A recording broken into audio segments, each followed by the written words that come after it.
আল্লাহর রাস্তায় পুরোপুরি চলে আসার একটা চেষ্টা। যাই হোক, বাকিটা আল্লাহর উপর ছেড়ে দিলাম।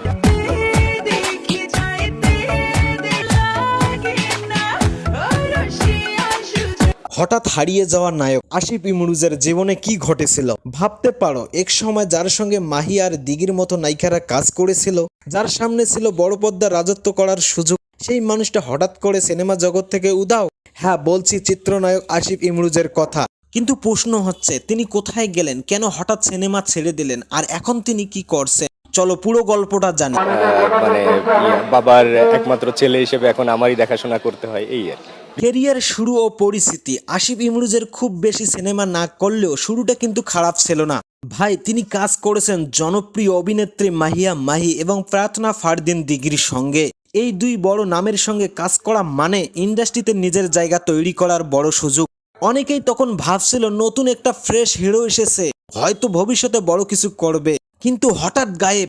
একটা দুইটা সিনেমার পর আসিফ ইমরোজকে আর নিয়মিত দেখা না গেলেও, না কোনো সিনেমা, না কোনো বড় কোনো ঘোষণা। দর্শকদের মনে তখন একটাই প্রশ্ন, ছেলেটা গেল কোথায়? অনেকে বলছিল হয়তো কাজ পারছে না, আবার কেউ বলল ইন্ডাস্ট্রির রাজনীতির কারণে হয়তো সে হারিয়ে গিয়েছে। কিন্তু আসল ঘটনার ছিল অন্য কিছু, জীবনের বড় পরিবর্তন। খবর পাওয়া যায় আসিফ ইমরোজ নাকি নিজে থেকেই সিনেমা ছেড়ে দিয়েছেন। তিনি বেছে নিয়েছেন একদম নতুন ভিন্ন একটা পথ, ধর্মীয় জীবন, আল্লাহর পথে চলা। মানে গ্ল্যামার, ক্যামেরা, লাইট সবকিছু ছেড়ে দিয়ে তিনি নিজের জীবনকে নতুনভাবে গড়ার সিদ্ধান্ত নিয়েছেন। কেন এই সিদ্ধান্ত? এটা অনেকের কাছে অবাক লাগতে পারে, কারণ সেখানে সবাই সিনেমা আসার জন্য লড়াই করে, আর সে কিনা নিজে থেকে সিনেমা থেকে সরে গেলেও সম্ভবত তিনি বুঝতে পেরেছেন এই দুনিয়ার সবকিছু স্থায়ী না, নিজের শান্তি আর বিশ্বাসটাই সবচেয়ে বড়। আর সেই কারণে হয়তো তিনি বেছে নিয়েছেন একটা শান্ত ধর্মীয় জীবন।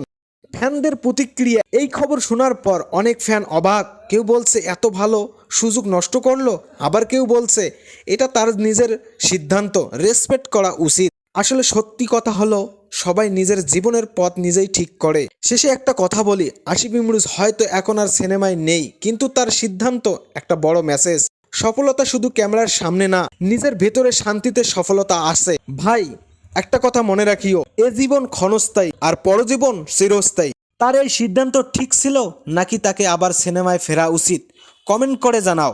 আর এমন আরও অজানা গল্প জানতে সাবস্ক্রাইব করে রাখো।